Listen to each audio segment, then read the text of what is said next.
Usually, before I go shaking my tits for the press, I like to go see how the professionals do it.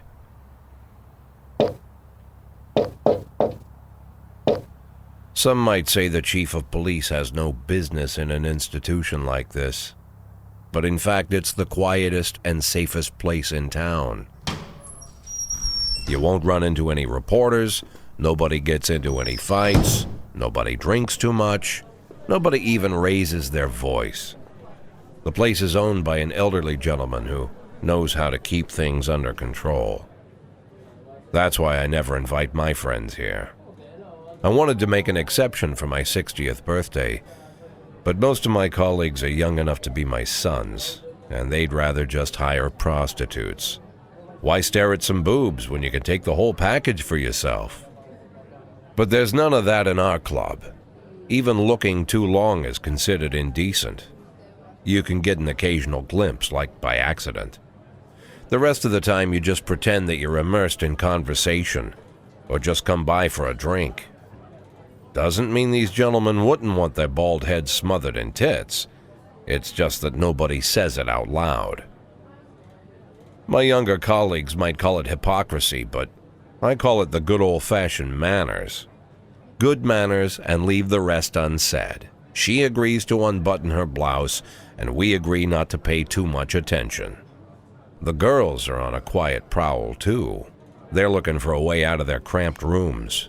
Maybe make friends with some wealthy patron with a pacemaker and dentures. Everybody wants something. But we have to control ourselves, or we'll all turn into libertines and prostitutes.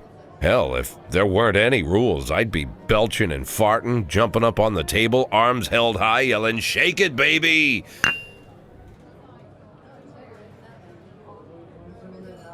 No idea how I got so barbaric.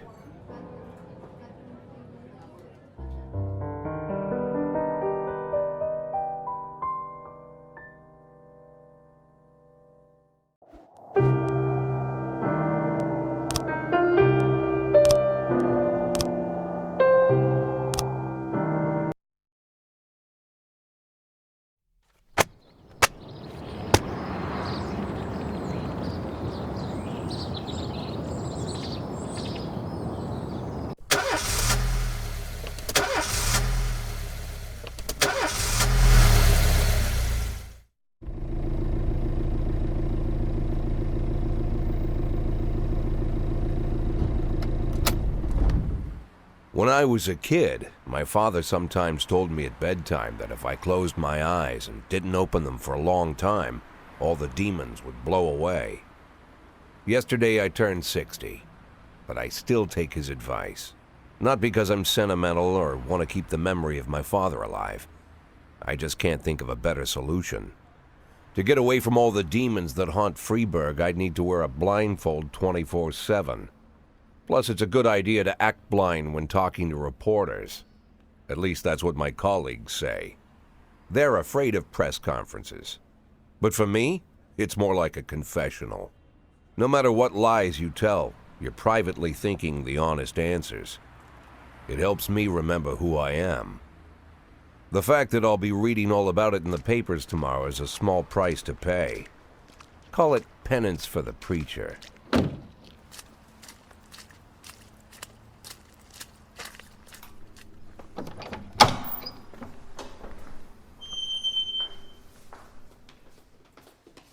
This is the first time I'm afraid of those answers my mind has given me. Not because I'm mad I'm losing my job. Though it's true, I'm mad as hell. Not because I subconsciously blame everyone else. Though I damn sure do blame them. And don't even ask me what my next move is. I can't imagine. But even that doesn't scare me. The worst thing is, I know I'm gonna have to do something. And I'll be damned if I know how far I'll go. I may have a lot of vices, but predictability isn't one of them.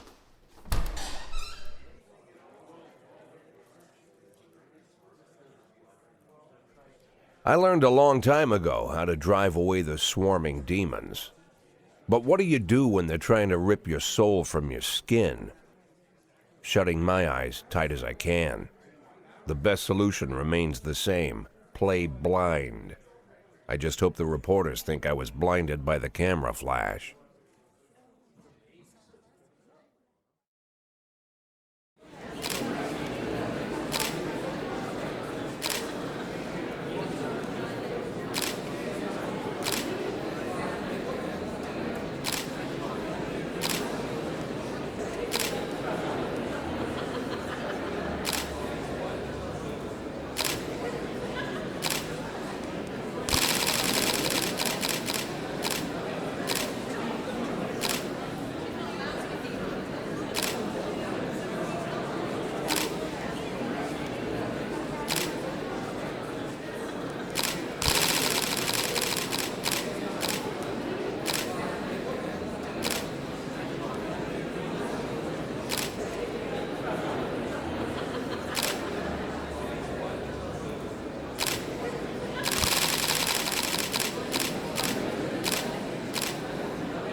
How's the back today, Mr. Boyd? Same as usual. How did the press conference go? You can read about it in the newspapers tomorrow. Don't let anyone in.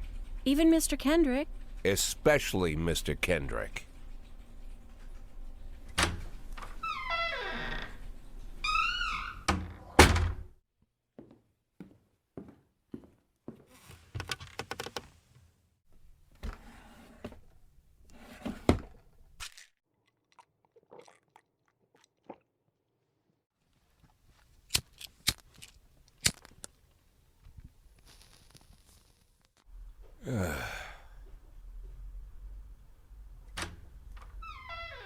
As soon as I heard the door creak, I knew what face I'd see.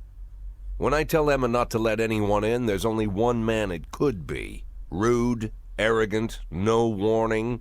That's Mayor Rogers in a nutshell. White summer shoes, white socks, white shorts, white polo shirt, and the white smile of a hungry shark. Mayor Rogers enters every room like he owns the place. Even the floorboards under his feet sound like they're creaking an apology. He never shied away from the odd corruption scheme. It's like the devil walks behind him. In the movies, the villains controlling the city play golf with the judges. Rogers plays tennis with them instead. That's about the only difference. Jack, I was hoping to catch you after the press conference. You ran away so quick. There's no smoking at City Hall. No reason for me to hang around. Well, this morning I signed a ban on smoking in all public buildings. Soon you won't be able to smoke here either. Soon enough I won't be here at all. That's what I wanted to talk to you about. The people of this city like you, Jack. The police chief of all people. Don't betray that, Jack. Don't get wrapped up in any schemes. Sit nice and quiet for the next 180 days, and you'll be remembered as a hero. That's the only thing that you still have left. Be the hero. Then how am I supposed to scrape together a retirement fund? You had a million chances to secure a luxury pension, one that even I would have envied, although I've never set aside any money for myself. I'm not planning to retire anytime soon.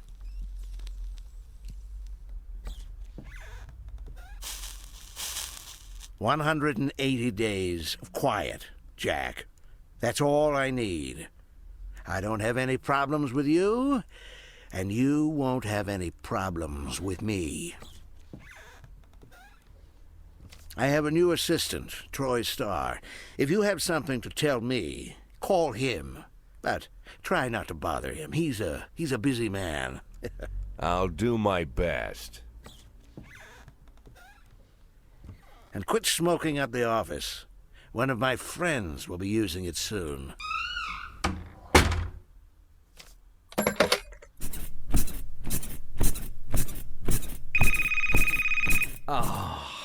I'm sorry, babe. Only the mayor has this number. Mr. Mayor? Yeah, is this Troy Starr? Yes? Go fuck yourself, Troy Starr.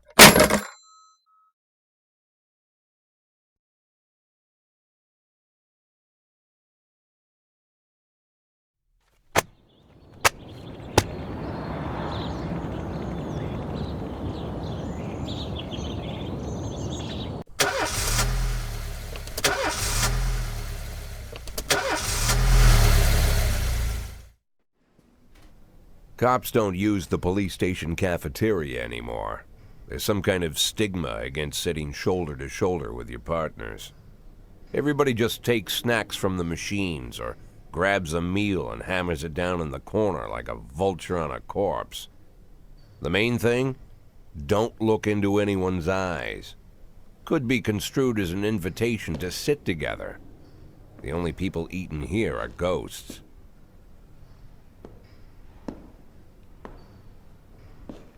My deputy, Francis Kendrick. He recently became one of those ghosts. The subject of one of the most devastating corruption scandals in the history of Freeburg. No evidence to support the accusations, but everyone knows Kendrick's days are numbered. I need that file I asked for. Needs to be ready tonight. Francis didn't say anything, but I understood. Ghosts aren't supposed to talk. Besides, I got a feeling he was already finished.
412A in progress.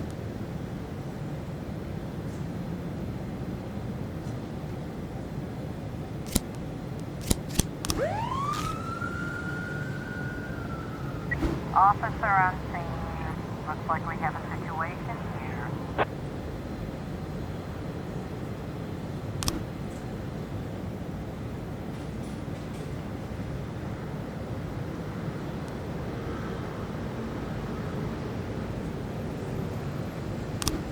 Nine testing complete.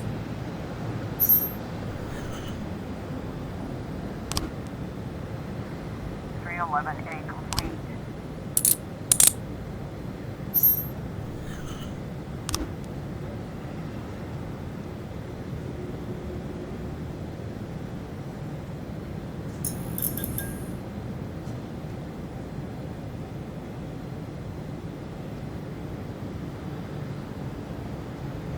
.412A complete.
Used to be, when I asked Kendrick to stay late at the office, he liked to grumble and crack wise.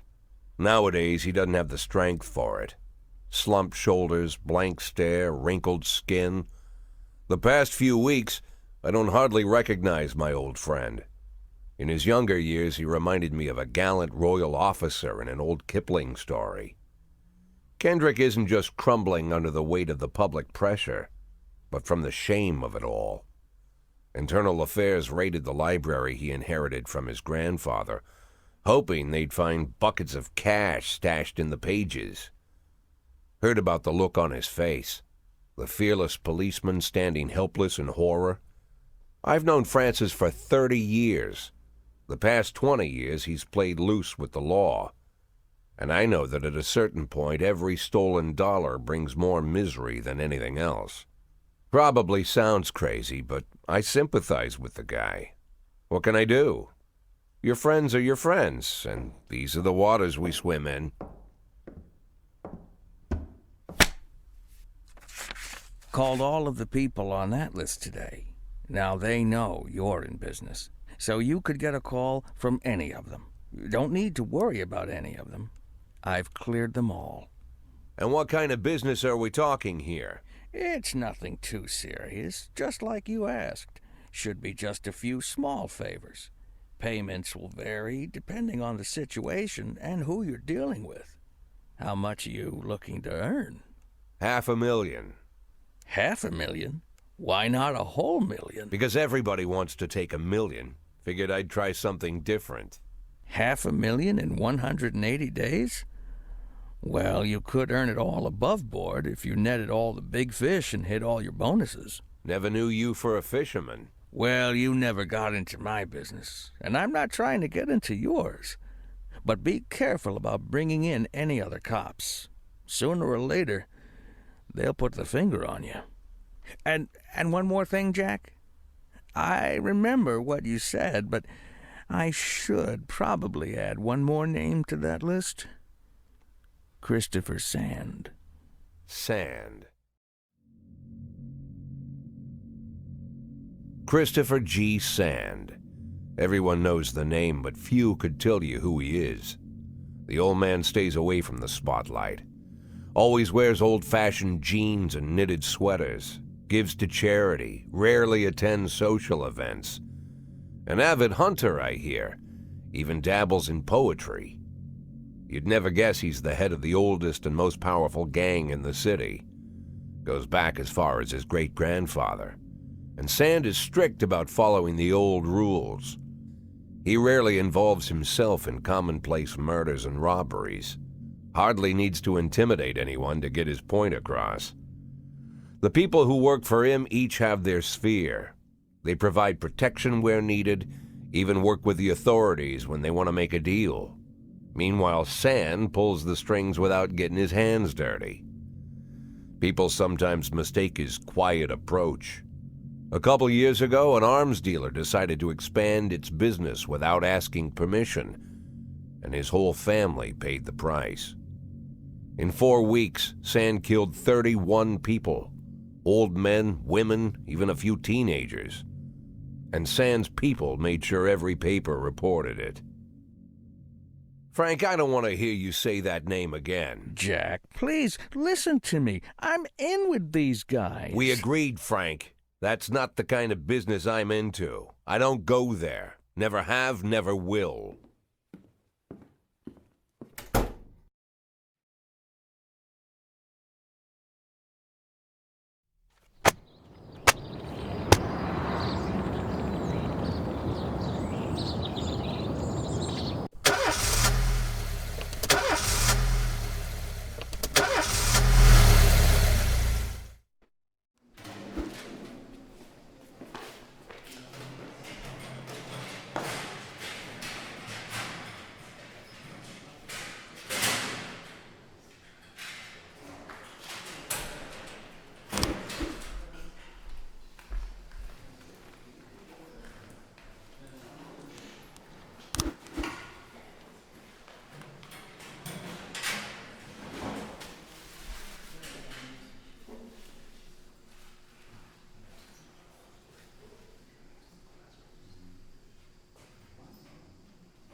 prefer a blonde or brunette. I'll take tangerine. Now that we've met, I'll get sweet ginger green. Red is for danger, so I'm told. I know just what they mean. Gotta be bold to hold sweet ginger green. She's sweeter than Sue and Georgia Brown beats Lulu too when she's back in town. Now she can shimmy like Sister Kate. She's a dancing queen, fit for a king. Swing sweet ginger green.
Shimmy like Sister Kay.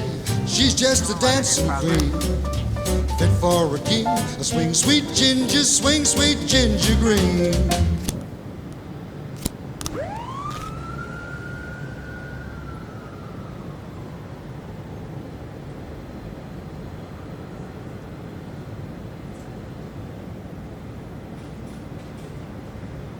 complete.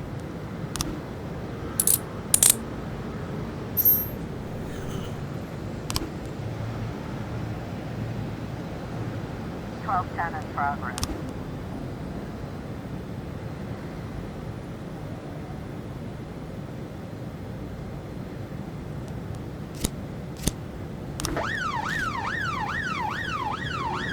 Complete.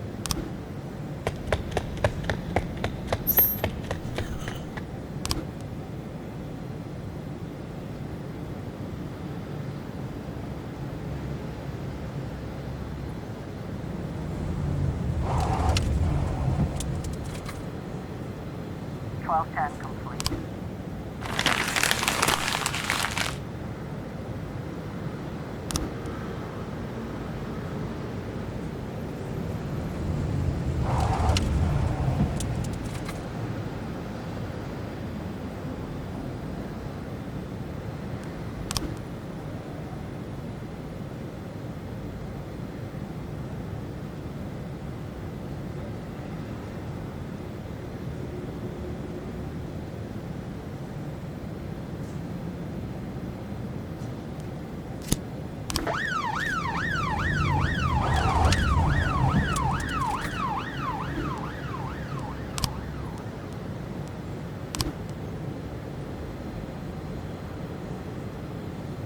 Eleven feet in progress.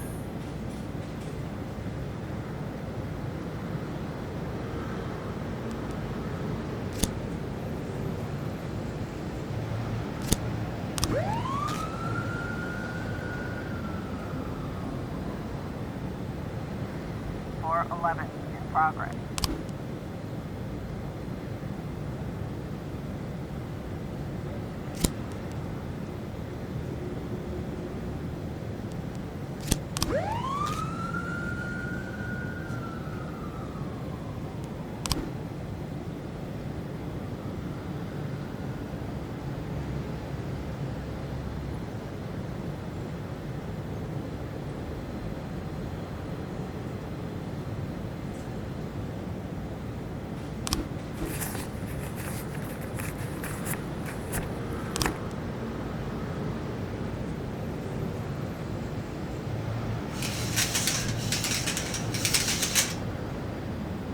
Officer on scene, it looks like we have a situation here.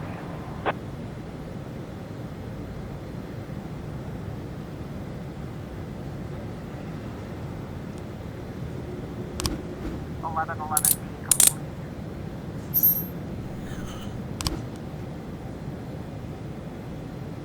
411 complete.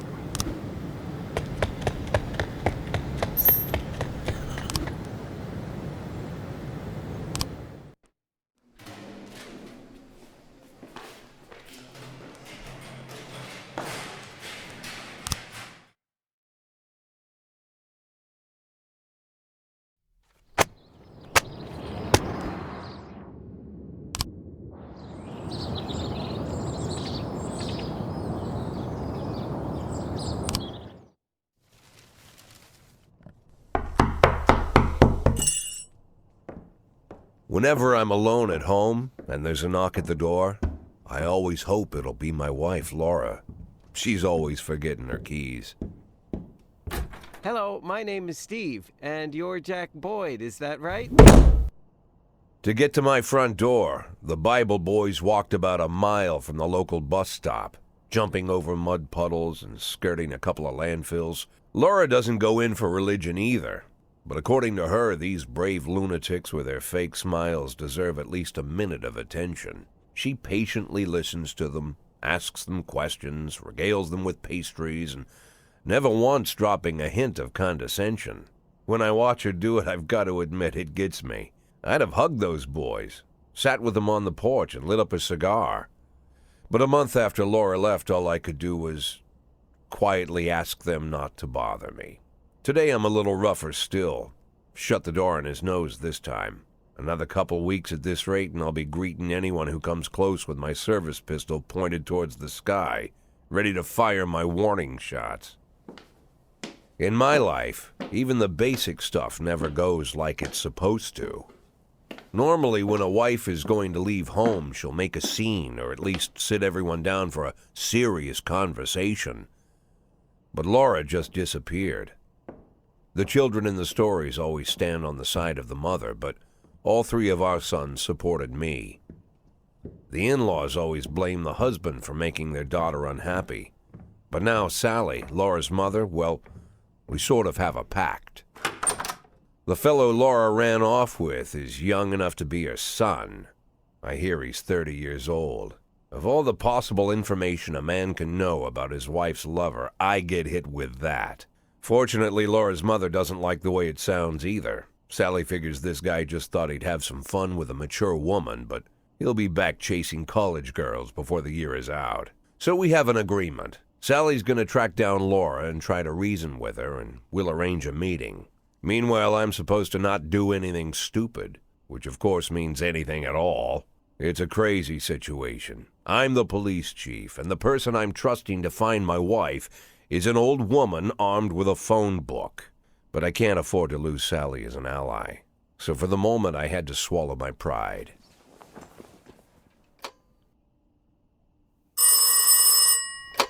Hello. Mrs. Markham, this is Boyd. Oh, is there any news? That's what I wanted to ask you. Have you found anything? An address, phone number? Have you spoken to her? Don't worry, Jack. I've narrowed the range to 2 suspects, or whatever you like to say at your police building. At my police building, we find people faster than a funny old woman chirping on the phone with my wife's girlfriends. Oh, you're an old man, Jack. Come to your senses. They'd give us straight odds on the street. But I've got more energy, Jack. Maybe you think I'm a foolish old woman, but I go to my book club, argue with the girls about Byron, and it gives me energy. I talk to my dogs, and it gives me energy. And you have nothing, Jack. You don't even have a hobby. You got no passion. It's why Laura left you. Let's not go back into that, Sally. Find my wife, and we can discuss my hobbies later. I'm waiting for your call, and my patience is running thin. Laura, if you've stopped loving me, I'll let you go. I can't expect the impossible from you. Just don't let me die out here, okay?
1210 approach. Officer on scene. Looks like we have a situation here. 113 complete.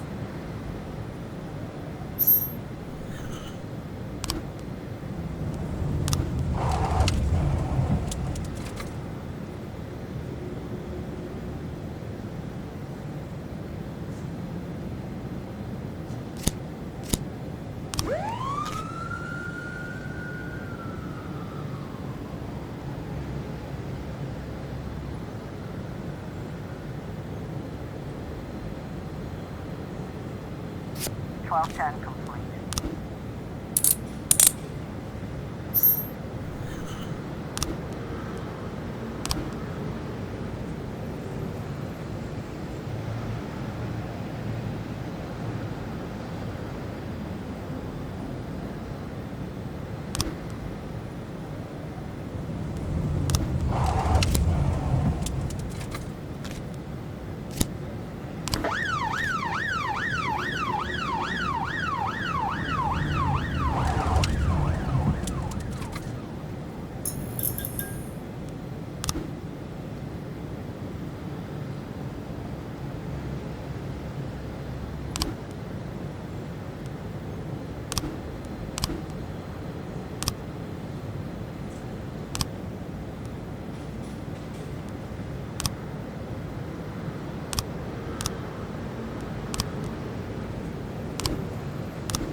311A in progress.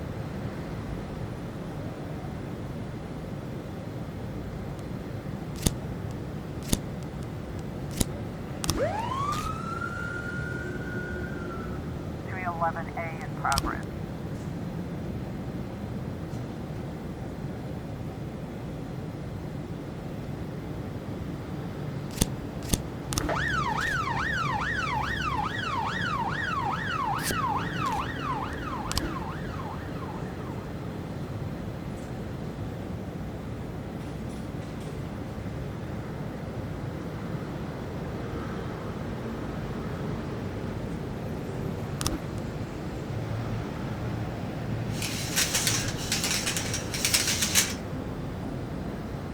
We've got a situation here.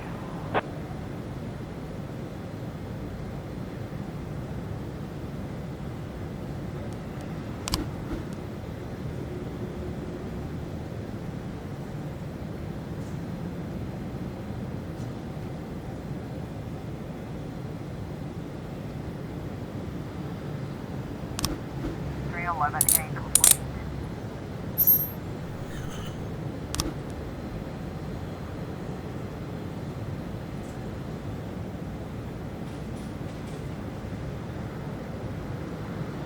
A complete.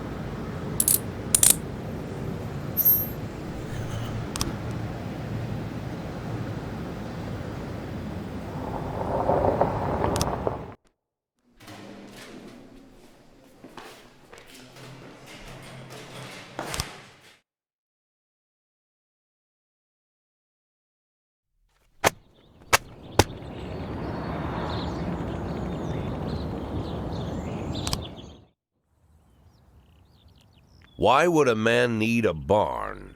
To store all the stuff you can't bring home. About 30 years ago, back when I was young and interested in farming, I carried all kinds of junk home. After a day in the field, I'd come home with buckets, shovels, dirty boots and clothes, and instantly transform the living room. But even back then, there's something I always kept in the barn.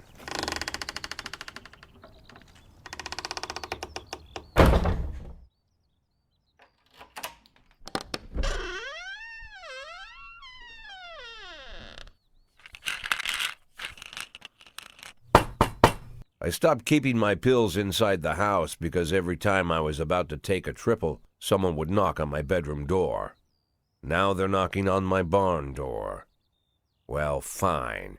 It's not every day that someone comes to visit your barn. In all the years we worked together, Kendrick never came to visit the house. We drank at bars, went fishing, went to the mountains, even chased off some poachers one time.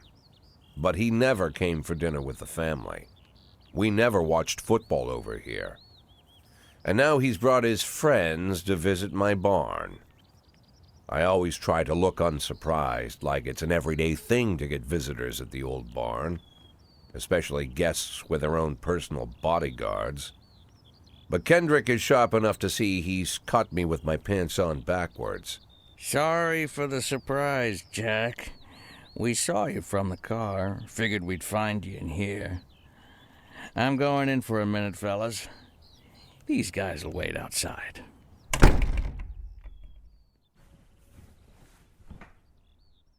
How long you been dating the lover boys? They're Sans people, Jack. Yeah. So now you're appearing in public with members of the Mafia? Jack, I'm leaving tonight. More like fleeing. Jenny and I are taking the girls and making a run for it. Probably won't be seeing each other again. I've got new documents, a new name, a new life, everything new. The papers say you're still working your last week for the department. I've got to get out today. I won't be getting another chance. Don't know if you noticed, but the whole city is against me. You told your Mafia friends about your plans. Jackie, if I don't fix everything with them in the next few hours, they're going to kill me. And not just me. My family, my relatives, God, Jack, I don't know who else. They found out that I was planning to run, and they demanded that we close our contract today. Your contract, Frank? Really? Is that how you talk now? Maybe you should call in the lawyers to straighten all this out. Now is not the time, Jack, please. I have a commitment to them until the end of the year. They need an inside line at police headquarters. I can't just give them back the money. That's not how the mafia works. If I can't find someone I can trust tonight, I'm dead. You know me, Jack. I wouldn't ask you if I wasn't afraid they'd cut my daughters to pieces before sunrise. He's the damn fool who puts his daughters in the crosshairs in the first place. Anyone in my place would have dressed him down good. But I didn't want to pile it on. Fate's already got this guy's soul in the grinder.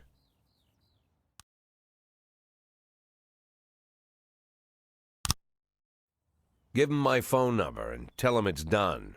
Don't call me. Don't come to work today. I don't want to see or hear from you again. Time for you to go. Jack, Get the fuck out of my nice cozy barn, Frank.